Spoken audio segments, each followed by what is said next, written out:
How's it going, everybody? And thanks for coming back. This is the Rec Center Podcast. I'm your host, Danny Zabala, bringing you amazing individuals making strides within health and wellness. Today, we got a special guest for you. We got one of my best friends, Tyson McGuffin, business entrepreneur, influential athlete, professional pickleball player, and not only that, he is ranked number 2 in the world. That's pretty freaking amazing. We have Tyson T-Bone McGuffin. T-Bone, how you doing, buddy? Dan, thanks for having me on the podcast here, man. You know what? All is good at the moment. Just living the best quarantine life that I can. Yeah, I'm actually living in Coeur d'Alene, Idaho at the moment. We live on 5 acres, so it's been kind of nice to be able to have some acreage during this time and during being locked in at home. But yeah, all good. Things in Idaho just kind of opened up this last weekend, so parks and people are back outside and playing pickle and all that good stuff. So I think things will be getting back to normal here pretty soon. Awesome, man. So I'm guessing during this time you're not playing much pickleball, right? Yeah, definitely kind of it gives me a different perspective, during this time. Obviously, haven't been able to play as much, been kind of locked down at home. Obviously, spending more time with the family and the kids and stuff like that. So no, it's been a nice little fresh breath of air. My schedule for the last year and a half was, 2 tournaments a month with a couple camps, but I'm on the road primarily, traveling around, living out of a suitcase.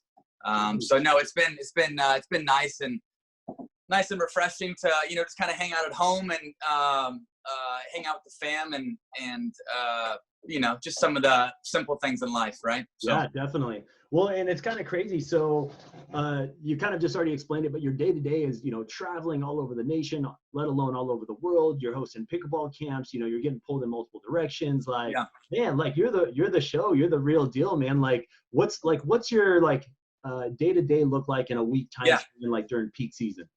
For sure. So kind of my story, obviously grew up in Lake Chelan, grew up in a big wrestling family.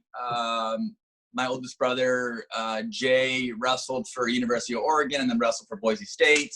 You obviously know the Dirty Bird. No, man. Oh yeah, know the whole gang. Yeah, grew up in a big wrestling family. I was the youngest of 7. Found tennis at the age of 14.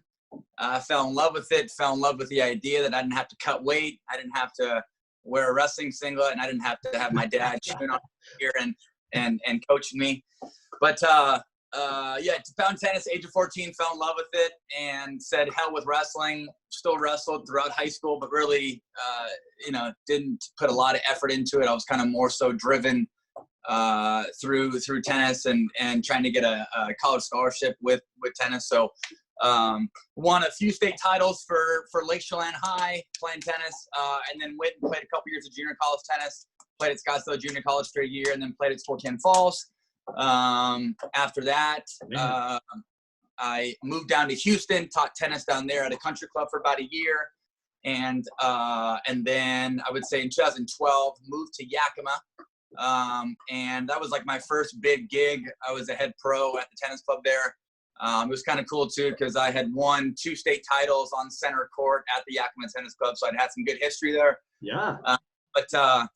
Yeah, started teaching tennis there 2012, and in 2016 I was kind of in a position where I was a 5'5" tennis player. I kind of I was at a level where I really couldn't get better. I couldn't train anymore.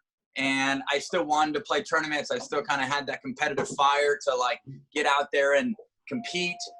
So anyhow, once I kind of found out that I really couldn't get any better in tennis, there was a gentleman at my tennis club by the name of Bill Chott who kind of funny, has a similar story to me. Grew up as a wrestler and then found tennis. Anyhow, he used to take a bunch of tennis lessons from me at the club. And he ended up blowing out his shoulder, and he started playing this goofy game called pickleball. and when he first brought up the name pickleball, I was like, there's no way in hell I'm going to play this rinky-dink, sport. And within about 3 months, he got me out there playing. I played my first tournament. I fell in love with it. I had success early on at a 5-0 kind of professional level. And then, yeah, I mean, the sky's the limit from there. I just kind of took off with it, fell in love. But I was in a position, like I said, where I, wanted to compete, couldn't get any better in tennis, still had plenty of fire, and was looking for some sort of out. And pickleball has totally taken over my life. And I see that happen time and time again, in people's lives where, Totally. Pickleball like brings back their youth. They're able to travel and go to tournaments, and they meet this whole new social group. And they, like my brother Troy, he's talk about health and wellness. The guy, has lost 40 pounds over the last, year and a half just by playing pickleball, and didn't used to socialize. Was kind of like an at-home, gamer. Didn't really date. Now he's 40 pounds lighter. He's got all this confidence. He's got this newfound self. And I teach camps nationwide, and I can't tell you how many times I see somebody. I see somebody that basically their lives have been changed through pickleball. Whether it was losing weight, or it was the new social scene, or they can just compete again, or they're fighting addiction. I mean, there's just so many cool little outlets that pickle can help out, right? Totally. But anyhow, so I've been playing since 2016. I have won 5 major titles in singles. I've won 1 major title in doubles. According to the global pickleball rankings, I'm number 2 in the country. Or, sorry, number 2 in the world. I'm number 2 in the world in men's singles. The guy who's number 1 is 10 years younger, and we tend to kind of go back and forth a little bit. But the last couple of times we played, he's been kicking my you-know-what. So, I'm number 2 in the world in men's singles, and then I'm basically like number 3 or number 4 in the world in men's doubles and mixed doubles. But wow, that's amazing. Yeah, can I just say something real quick? This is truly amazing. So I just want to reflect back on our listeners really quick, because you said it just perfect, man. You had a passion for tennis. You pretty much hit your peak, right? And a lot of people, that's kind of like their end all. Like, I'm going to do health and wellness, or whether it's like, hit that certain weight. Like, I'm going to lose 30 pounds. As soon as I get there, I've hit my peak. So then what do I do? And you were hungry, man. Like, you kept that fire burning. And then all of a sudden you just were open to new ideas, networking. You were part of that social gathering. And then all of a sudden somebody's like, hey, what about this game called pickleball? And you're like, what the heck is pickleball? Which is so cool, because you moved laterally. And then not only that, it's just like you're talking about the culture, society, bringing people together. Health and wellness is a journey. And if you have individuals that you enjoy being around, like listening to your journey or your brother's journey, it's just so amazing. So not only did you move laterally to a completely different sport, somewhat similar, but you had no experience in it. And to be ranked number 2 in the world is pretty freaking amazing, my man. Like, that is some cool stuff. So just want to give you kudos on that. And for those of you that are listening, again, health and wellness is ever evolving, right? You always got to keep striving for something different. Once you lose those 30, 40 pounds, what is it next? All right, I'm going to do my 10K. Okay, once you hit your 10K, maybe I'm going to get into mountain biking. Once I hit my mountain biking, maybe I'm going to go do Tyson's pickleball camp. So anyways, just wanted to put that in there. Go off, Tyson. You were talking about how you are number 2 in the world, 4 in doubles. Yeah. My main work, or I guess like my main source of income at the moment, obviously pickleball, it's established to a certain degree, but at the professional level, there's some money coming in, but obviously not enough where you can make a decent living. So, my main source of income is obviously teaching. And so basically I work for a camp company called Level Up Pickleball Camps. We do these 3-day, 15-hour boot camps. People pay way too much to come to these boot camps and to have me for 15 hours. But I can't tell you how many junkies are out there, and they're just fully invested, whether they're 75 or they're 25. I kid you not, pickleball in general, just people just get addicted, and they get addicted so fast. And what's so cool is that, you know, we're seeing this big flux of racket sport athletes coming in, you know, tennis players, badminton players, ping pong players, racquetball, whatever, but they're all starting to migrate towards pickleball, and they all kind of bring in their own little spice. And technically it all looks a little different. So it's interesting, you know, like it's, I like to use the term like range of acceptability as far as teaching purposes. Like there's this range of ways to play pickleball, and it's not down this one-way tunnel, you know? So it's very interesting. But yeah, so, you know, people come to my 3-day boot camps, they fly in from all over. And I kid you not, I mean, there's so many baby boomers out there that you know, maybe didn't have any sort of physical activity 5 years ago, or really wasn't involved in health and wellness. But now that they've found pickleball, they're playing 5 or 6 days a week, 3 hours a day, and they're just full out loving it. I mean, like, that is. I mean, like the main demographic that comes to my camps, probably 98% of them are all 60 plus. And I kid you not. So with these 3-day, 15-hour boot camps, basically it's 5 hours per day, right? After the 5 hours of pickle, I kid you not, these people will stay after camp and play for 2 more hours. It's like when you're a kid playing It's baseball. insane. It's like a kid in a freaking candy shop. Yeah. Oh man, that's amazing. So like you're truly changing people's lives. I mean, it's amazing. Yeah, I mean it's super cool. And I think what's nice is that, you know, for tennis, the learning curve in tennis, it takes so long to get to a position where you can actually rally and keep a ball going. Or I guess it takes so long to get to a position where tennis is actually fun, and you have to spend a lot of money to be able to have any fun in tennis. Where pickle, I mean, like the learning curve, I mean, I can see a beginner basically who's not very athletic at all, and within 10 minutes in pickleball they can have a 10-ball rally. So yeah. As far as teaching purposes, I mean, it's just so much more satisfying, you know, to see people and to see people's game literally go full circle in like a matter of 15 hours, right? Yeah.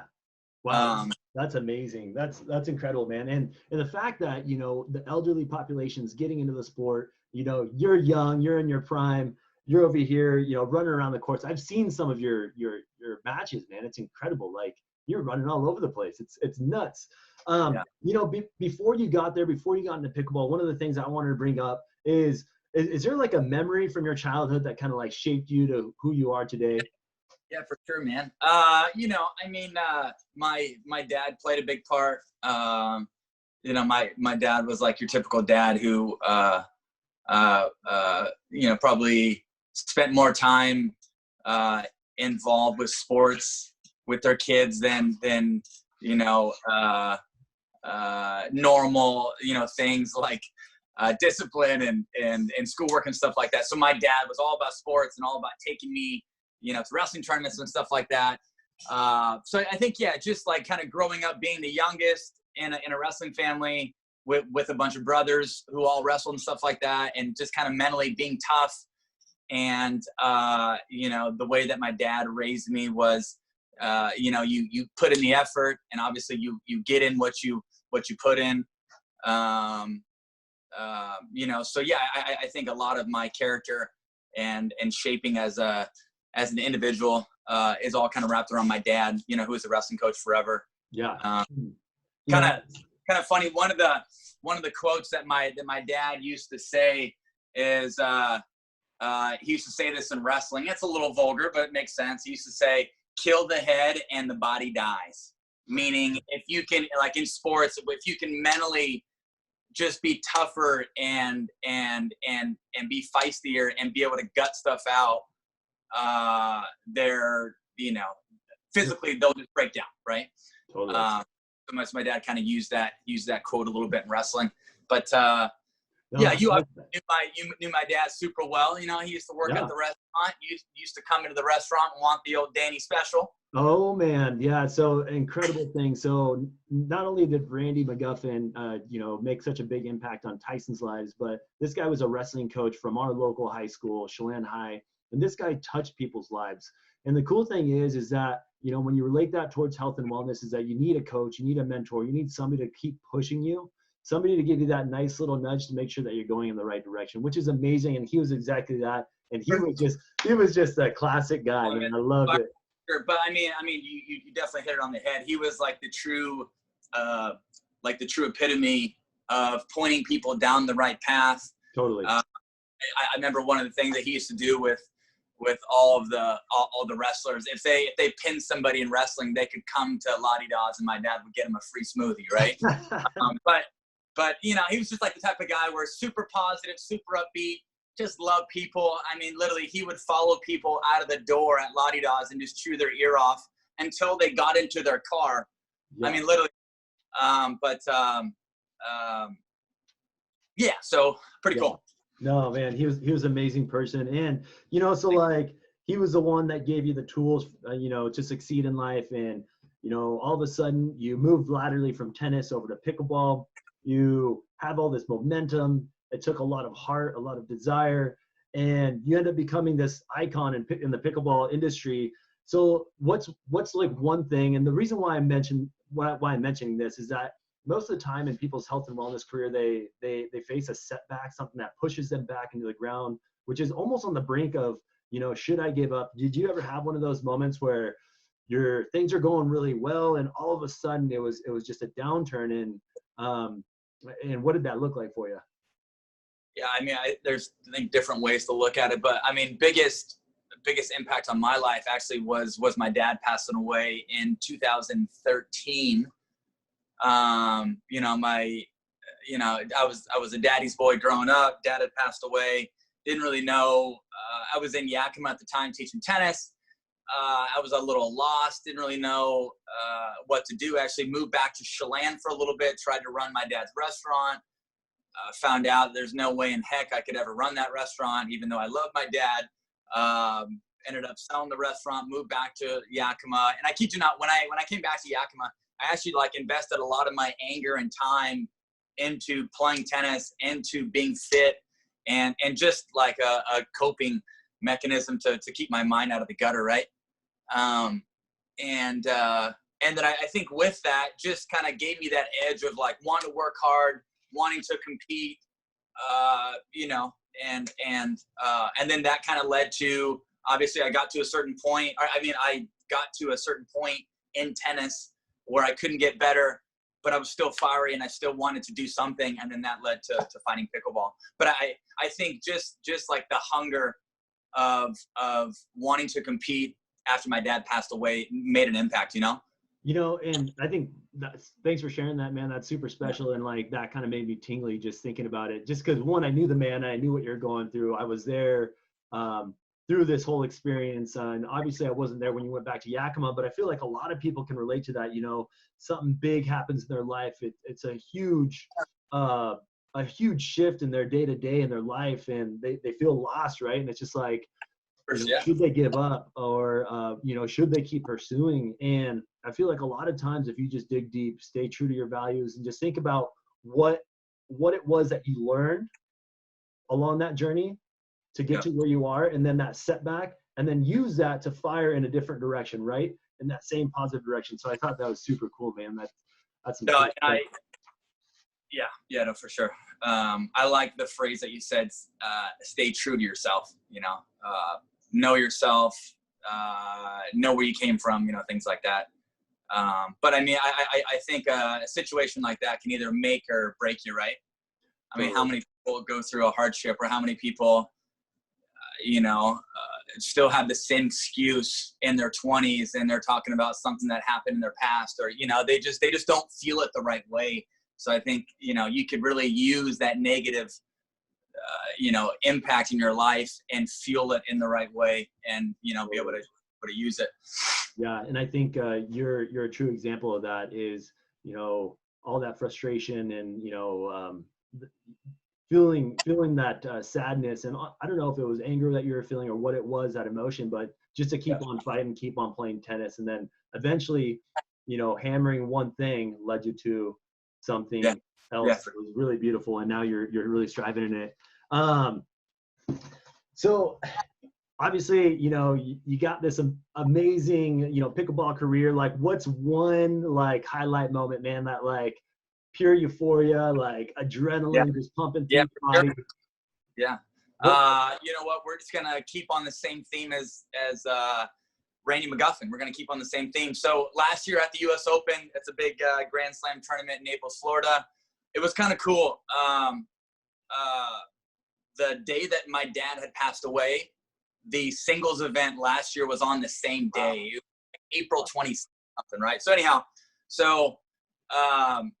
you know, I had, long story short, I'd been losing to the same guy, Ben Johns, over like a 6-month period. And so I had about 6 weeks of no camps leading up to the US Open, right? So I'm in Coeur d'Alene, I got my training partners and stuff like that. But I made damn sure that I was going to be so freaking fit, and I was going to be more physical, and I was going to be hungrier. Anyhow, I spent 6 weeks of just grinding and doing functional training in the gym, and having my fitness trainer here in town at Foundation Fitness just beat the living heck out of me and got me in a position where, I mean, I had that extra gear. You know, I was doing plenty of like recovery stuff and making sure that my body was getting replenished and refueled every day. Anyhow, just took care of myself. I was disciplined, and I was trying to visualize, you know, certain things as I was training. That obviously was all leading towards the US Open. So on the day of singles, I kid you not, like I could feel my dad looking down all day, and I knew on that day there's no way in heck anybody was going to beat me, you know. And I had seen myself winning, and I'd seen it through my head so many times in the 6 weeks of training. That mental you know, aspect of being able to visualize and see things through, I mean, it goes such a long ways. I mean, you hear so many you know, professional sport athletes, you know, talk about mental visualization, and I mean, when you can see it through and you believe it and you're confident, I mean, nothing can go wrong, right? So I remember I had made it to the finals. It was like 2 o'clock in the afternoon, but they played the finals at like 6 o'clock that evening.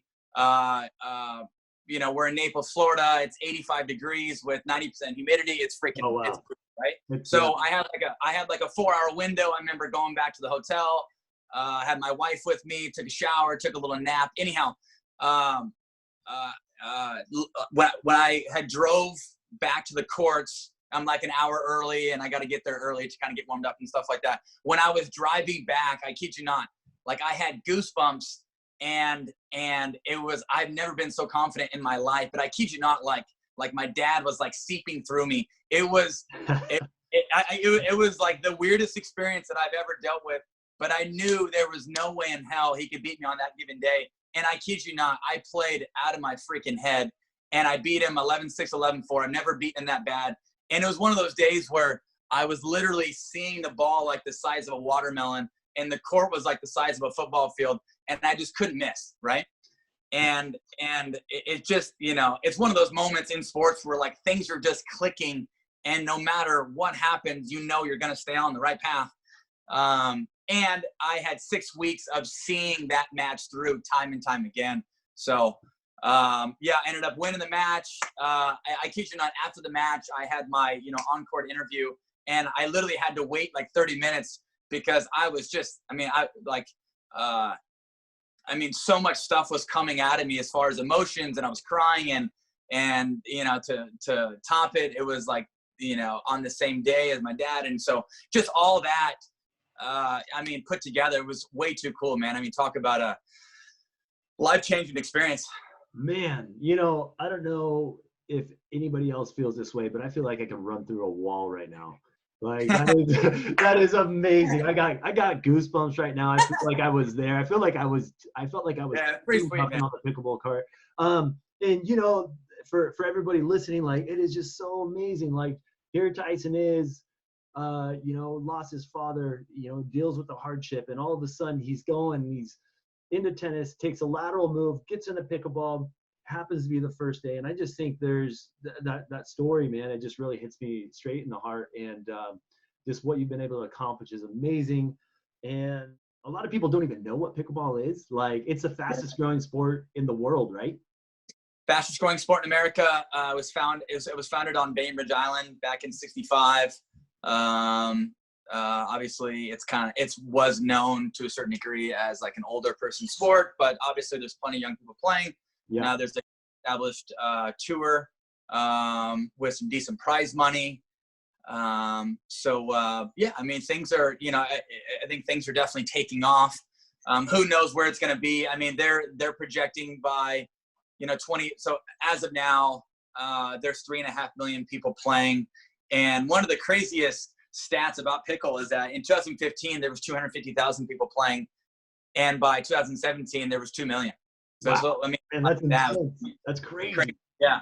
And what's crazy is that worldwide tennis population went from like 20 million to like 17. Racquetball has gone from, 10 to 7. So there's so many racket sport athletes that are starting to make their way over to pickles. I think the sky's the limit.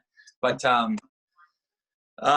for anybody who's listening that wants to get involved, the governing body is, you can go to the usapa.org, take a look at the governing body, take a look at kind of what they have on their website, how to get involved, how to join, things like that. If you're looking to play tournaments, you can go to pickleballtournaments.com. If you want to know some more about me, you can obviously follow me on social media. That'd be great, at Tyson McGuffin on Instagram, at Tyson McGuffin Pickleball on Facebook. Check out my YouTube page, Tyson McGuffin. Then also too, check out my website and subscribe to my website. I do a monthly newsletter about kind of what's taking place in my life. I throw out some tips. There's some instructional videos on my website. Which is, by the way, that's cutting edge stuff right there, right? The instructional videos that you're doing. Instructional videos, baby. Yeah, I'm actually, I'll be kind of doing a little separate business venture, but I'll be selling video content on my website. I'm also coming out with a video analysis company with a couple other guys. If you want to look at my tournament schedule or my camp schedule, you can take a look at my website as well. It's TysonMcGuffin.com. But so yeah, cool stuff. Man, that's amazing, Tyson. Well, thanks for being on the show. And if you guys have any questions, feel free to reach out to Tyson. Tyson is open to it. What an amazing story. So it just shows you that if you just are persistent, you got that hard work and determination, and you got the heart in the game, and you can envision it. I mean, just go back to that story of Tyson, going for number 1 in the world, and he defeats that individual on the day of his father's passing. I mean, that's amazing, man. I'm truly blessed to have you on this. This is really cool because, again, Tyson is one of my good buddies from my hometown. We still stay in touch quite a bit.